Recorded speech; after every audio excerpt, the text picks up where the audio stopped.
정용섭의 인문학적 성서 읽기 로마서 법과 자유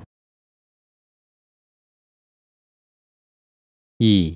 복음과 하나님의 의 1장 8에서 17절. 지난 시간에 잠시 지적한 대로 바울의 사도성은 초기 교회에서 그렇게 확고부동한 게 아니었기 때문에 바울은 로마 공동체 앞에서도 이런 점에서 불안감을 갖지 않을 수 없었을 것입니다. 그런 탓인지 오늘 본문에서도 자기를 변호하는 대목들이 등장합니다.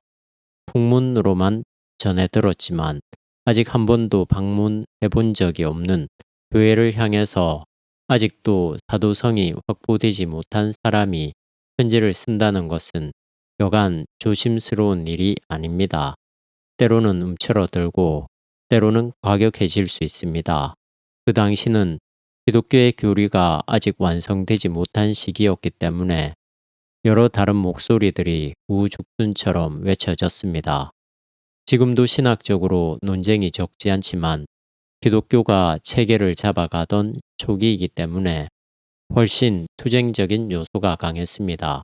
특히 기독교의 뿌리라고 할 수 있는 유대교, 할례당, 유대교와 기독교의 주변 환경이라 할 헬라 사상, 영지주의가 나름대로 교회 안에서 자신들의 입지를 확보하려고 애를 쓰던 시대라는 점에서 상당히 혼란스러운 격동의 시기였다고 할 수 있습니다. 바로 이런 경랑의 한가운데 서 있던 바울은 교회 내외적으로 많은 사람들과 투쟁하면서 이제 세계의 수도인 로마를 방문하여 복음을 전하고 싶다는 희망에 젖어 있었습니다. 주로 디아스포라 유대인들과 이방인들로 구성된 로마 공동체가 바울에게 어떤 반응을 보일지 모르는 마당에 우선 편지로나마 자신의 정당성을 변호해야겠다고 생각했겠지요. 로마 교회. 바울은 오늘 본문에서 세 번째 걸쳐서 10, 13, 15절 세 번에 걸쳐서 로마 공동체 방문이 지금껏 막혔지만 불언간 가겠다는 뜻을 피력하고 있습니다. 자신의 개인적인 마음을 이렇게 세 번이나 반복해서 언급하고 있다는 것은 위에서 지적했듯이 로마 공동체 앞에서 느끼는 바울의 불안감이 작용하고 있는 게 아닌가 생각됩니다. 바울이 결국 로마를 방문했는지에 대한 정확한 자료는 없습니다. 사도행전 28장 16절 이하가 서술하고 있듯이 바울이 3차 전도 여행을 마친 후 체포당하여 황제에게 직접 재판받기 위해서 피고인으로 로마에 끌려갔다는 증거 외에는 없습니다. 우리는 바울이 실제로 로마에서 어느 정도 활동했는지 사도들 중에서 그런 인물이 있었는지도 잘 모릅니다. 커바디스 도미네라는 영화에서 묘사되고 있는 베드로 이야기는 하나의 가능성이지 사실이라고 볼 수 있는 실증은 없습니다. 자의인지 타의인지 모르겠지만 모든 사도들은 유대교의 박해 앞에서도 굳건히 예루살렘 교회를 지켰습니다. 그런데 결국 세계 교회사는 예루살렘이 아니라 로마 교회를 중심으로 전개되고 말았습니다. 원칙적으로 말하자면 예루살렘의 모교회가 세계 교회를 끌어가는 중심에 섰어야 했는데 예루살렘 교회는 유명무실해지고 로마 교회가 전면에 나서게 된 이유가 무엇일까요? 또한 이런 역사의 흐름이 잘 된 것일까요? 여러 가지 이유를 살펴볼 수 있습니다만 저는 한 가지의 관점만 제시해 보려고 합니다. 종교는 문화를 수용함으로써만 풍요로워질 수 있다는 것이 바로 그것입니다. 예루살렘 모교회는 예수님의 동생인 야고보와 사도 베드로를 비롯해서 내노라 하는 교회 지도자들이 질비했습니다만 유대교라는 특정한 종교가 절대적인 힘을 발휘하고 있던 지역이기 때문에 기독교가 꽃을 피우기 힘들었습니다. 우리가 잘 알다시피 유대교는 배타적인 종교였던 반면에 로마의 신화는 포괄적이었습니다. 로마는 매우 다양하고 풍부한 문화를 생산해낼 수 있었으며 그 과정에서 기독교가 자연스럽게 세력을 펼쳐나갈 수 있었습니다. 말하자면 기독교는 로마 문화의 옷을 입고 유럽 사회에서 가장 핵심적인 종교로 성장할 수 있었습니다.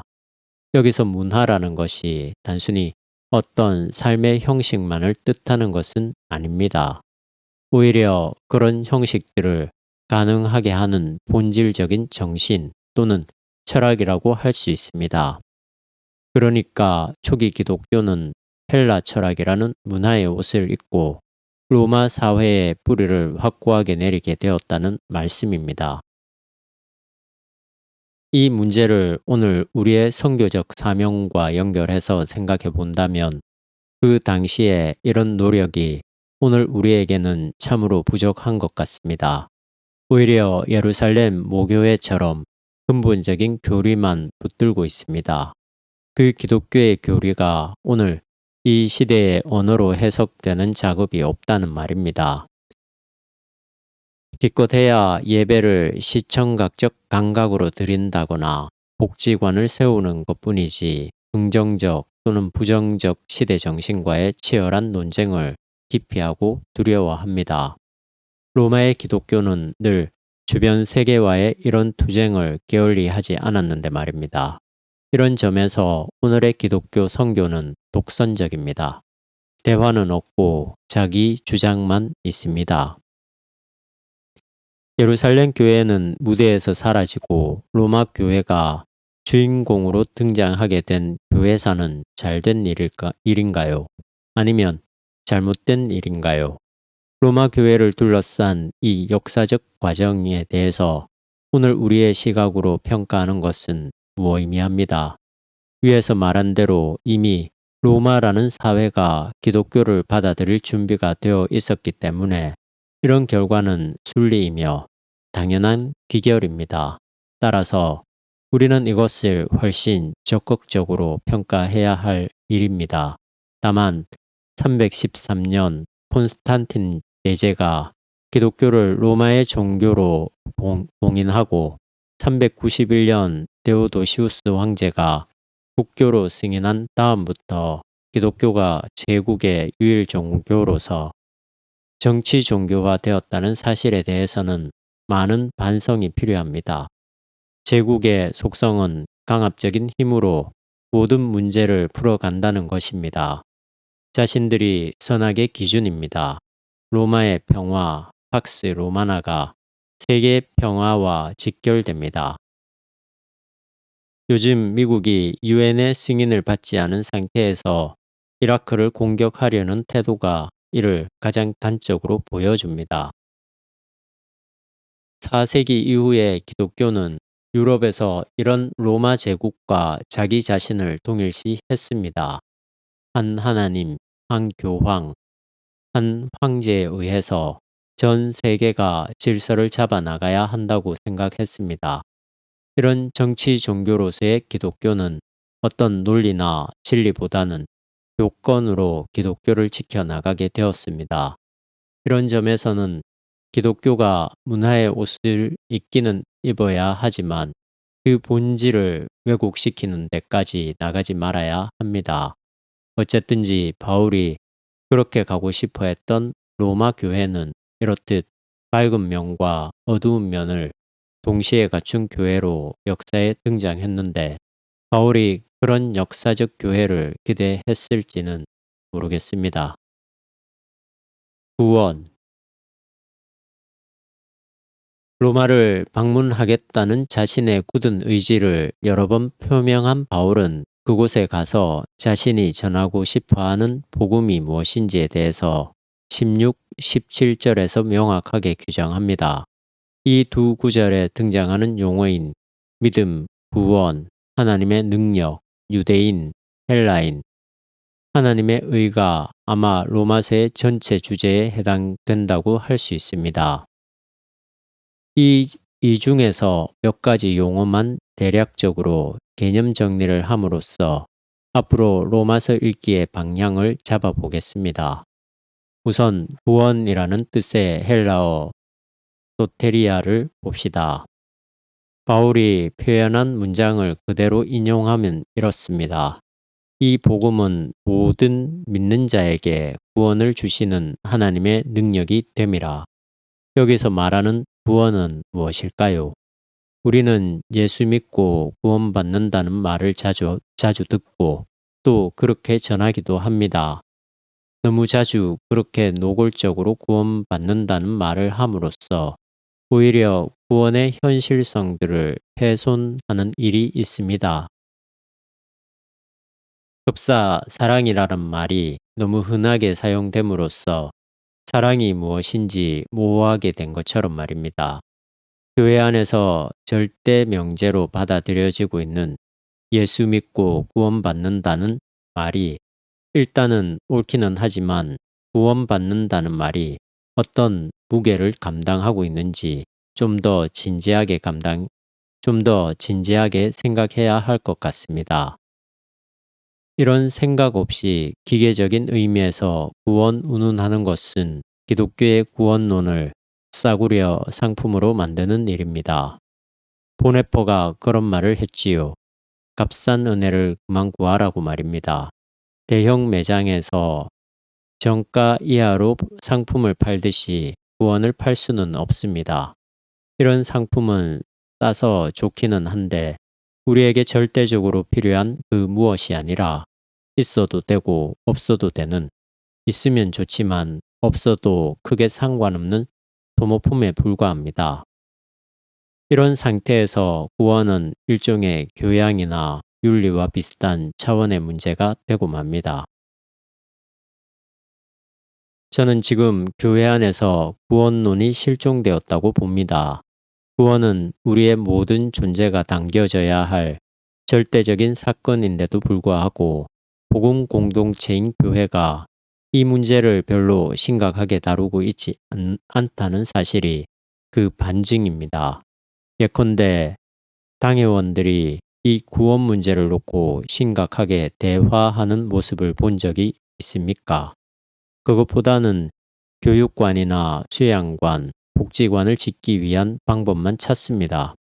교회 평신도 지도자들이 자신과 교회의 구원 문제를 놓고 심각하게 고민하고 있을까요? 모르긴 몰라도 이번 공동의회 때 있게 될 장로 투표에 온 신경을 쏟을 것입니다. 저는 개인적으로 어떤 교회의 예배를 참석하면서 참 낯설다 하는 생각이 들 때가 많습니다. 정작 중요한 문제에 대해서는 관심을 기울이지 않고 불필요한 것에 대해서만 또는 상대적인 것에만 그렇게 열을 올릴까 하는 낯섦입니다. 물론 교회의 관리와 운영에 관계된 일들이 전혀 필요 없다는 주장은 아닙니다. 복지관도 짓고 장로도 세워야 하고 성가대 수련회도 다녀와야 하겠지요. 다만 그런 것들은 각 교회의 사정에 맞추어 필요한 것만큼만 하면 됩니다. 그런데 대개 그런 것에 교회의 생명을 걸어 놓습니다. 그런 것을 절대적인 것처럼 밀고 나가니까 그런 과정에서 문제가 생기면 교회가 갈라지고 믿는 사람들끼리 멱살잡이까지 하게 됩니다. 하나님의 능력. 바울은 하나님의 능력이 구원을 준다고 설명합니다. 그렇습니다. 구원은 온전히 하나님에게서 오는 하나님의 사건입니다. 능력으로 활동하시는 하나님에 의해서 구원이 발생합니다. 오직 하나님의 능력만이 구원을 일으킨다는 주장이 곧 종교개혁자들의 가르침이기도 합니다. 이런 점에서 인간은 무력합니다. 예수님 말씀대로 우리는 아무리 노력해도 인간의 키를 한치도 키우지 못하기 때문입니다. 따라서 구원이 우리가 추구해야 할 가장 궁극적인 사건이라고 한다면 우리는 우리의 모든 인간적인 노력을 일단 접어두고 하나님의 능력이 활동하시는 일에 관심을 기울여야 합니다. 우리가 무엇을 어떻게 하겠다는 생각보다는 하나님이 무엇을 어떻게 하시는가에 대한 관심이 우선한다는 말씀입니다. 인간의 능력을 중심으로 작동되는 사회에서 사람들이 보이는 태도는 두 가지로 상반됩니다. 하나는 말 그대로 교만입니다. 과학자들도 그렇게 될 수 있고 경제인들도 그렇게 될 수 있습니다. 자신들이 과학적 연구를 통해서 생명의 비밀을 모두 파헤칠 것처럼 또는 기업 활동이나 주식 투자 같은 일을 통해서 인류의 복지 문제를 해결할 수 있을 것처럼 여깁니다. 사회적으로 출세한 사람들의 의식을 자세하게 들여다본다면 그들이 자신의 업적에 대해서 얼마나 큰 자만심을 갖고 있는지 알 수 있습니다. 이런 모든 태도들은 낭만적인 역사 진보 사관에 기초를 둔 근대주의의 결과라고 할 수 있습니다. 다른 하나는 절망입니다. 사회적으로 자신의 능력과 업적이 성취되지 못하고 인정받지 못한다고 생각할 때 사람들은 절망합니다. 하나님을 믿지 않는 사람들은 어쩔 수 없다고 치고 기독교인들은 어떨까요? 세상 사람들과 다른 모습이 전혀 없습니다. 우리도 세상 사람들과 마찬가지로 자기의 능력으로 세상을 살아가는 것처럼 생각합니다. 여기서 우리는 이런 결론에 도달합니다. 사람들은 구원을 별로 중요한 주제로 생각하지 않는다고 말입니다. 또는 구원을 자기의 능력으로 이루어낼 것처럼 착각한다고 말입니다. 이런 점에서 우리는 오늘 이 시대의 사이비 메시아니즘과 투쟁하는 중입니다. 믿음. 바울은 구원이 믿는 자에게 주어진다고 설명합니다. 우리가 너무나 잘 알고 있는 그런 믿음을 말합니다. 여기서 우리는 믿음이 무엇인지 질문해야 합니다. 단순히 믿는다고 한다면 그것 자체로 문제가 발생합니다. 믿음으로만 따지면 우리 정통 교인들보다 이단들이나 도종파 신자들이 한 수 위이기 때문입니다. 따라서 인간의 어떤 태도라 할 수 있는 믿음 자체보다는 믿음의 대상이 훨씬 더 중요합니다. 믿을 만한 대상을 믿어야 그 믿음이 정상적인 것이지 무조건 믿는 것은 미신이나 광신에 불과합니다. 그래서 기독교는 처음부터 우리가 믿는 그 대상을 세상 사람들에게 알아듣도록 설명하는 일에 많은 노력을 기울였습니다. 그것이 변증입니다. 믿음은 단순히 믿는 것이지 믿을 만한지 아닌지 따지는 것과는 다른 게 아니냐고 질문할 분이 있을 겁니다.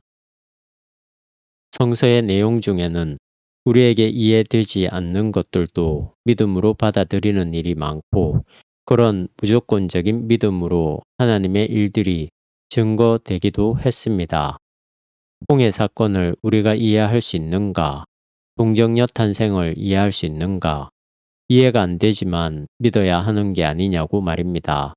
여기서 우리는 이해의 과정을 거쳐서 믿어야 할 것과 우리의 인식 범주를 뛰어넘는 사건에 대한 믿음을 구별하는 게 바람직한 게 아닐까 생각합니다.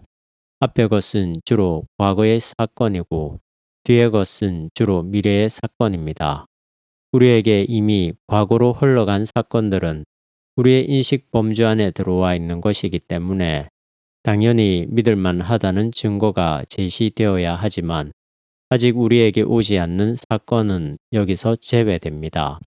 굳이 교의학적 주제를 예로 들어 설명하자면 창조 사건은 이해 과정을 통해서 믿어야 하지만 종말 사건은 그것 없이 믿어야 합니다. 그런데 하나님은 과거의 역사를 통해서 자기를 계시하면서 궁극적으로는 종말론적으로 계시하시기 때문에 그분은 부분적으로는 이해의 대상이지만 궁극적으로는 신비입니다. 따라서 성서에 기록된 모든 것을 무조건 믿으라고 주장하거나 또는 반대로 실증적 이성의 검증을 반드시 받아야만 한다는 양극단은 위험합니다. 하나님의 의. 로마서에서 가장 많이 다루어지는 개념은 바로 의입니다. 이제 바울은 17절에서 일종의 맛보기로 하나님의 의가 복음에 나타났다고 진술합니다. 이 문제는 앞으로 여러 번 다루어질 예정이니까 의가 복음에 나타났다는 바울의 진술만 검토하는 것으로 적겠습니다. 이 주장은 복음이 예수 그리스도의 사건이라는 점에서 하나님의 의가 예수 그리스도에게 나타났다는 뜻입니다. 나사렛 예수라는 역사적 인물이 십자가에 죽고 3일 만에 부활했다는 사건이 어떻게 하나님의 의가 될 수 있는지 우리 기독교인들에게는 자명한 주장일지 모르지만 다른 사람들에게는 그렇지 못합니다. 교회 밖의 사람들도 알아듣도록 설명하는 것이 전도이고 설교라는 점에서 우리는 기독교의 특별한 사건을 일반적이고 보편적인 지평에서 풀어내는 훈련을 계속해야 합니다. 저는 여기서 다른 것은 접어두고 십자가 사건만 간단히 해석하겠습니다. 십자가 사건에 하나님의 의가 나타났다는 말은 우선 인간이 판단하는 의와 하나님의 의가 일치하지 않는다는 사실을 의미합니다. 십자가는 우리가 잘 알다시피 유대의 종교와 로마의 정치가 예수를 불의한 사람으로 선고한 사건입니다. 하나님은 이런 인간의 판단을 잘못된 것으로 판단했습니다. 유대인에게는 거리끼는 것이요 이방인에게는 미련한 것인 십자가의 그리스도가 하나님의 능력이며 지혜가 될 수 있었던 것은 새로운 생명이라 할 부활이 있었기 때문입니다. 판넨베르크가 언급했듯이 예수의 십자가 사건 이후로는 그 어떤 인간적 실패와 절망도 더 이상 실패와 절망으로 머물러 있지 않게 되었습니다. 우리 인간의 지식과 윤리가 판단할 수 없는 절대적인 생명의 세계가 약속되어 있기 때문입니다. 이런 점에서 우리 기독교인은 십자가에 나타난 하나님의 의를 붙들고 세상 사람들의 의 또는 타종교와 선한 경쟁을 벌여 나가고 있는 중입니다.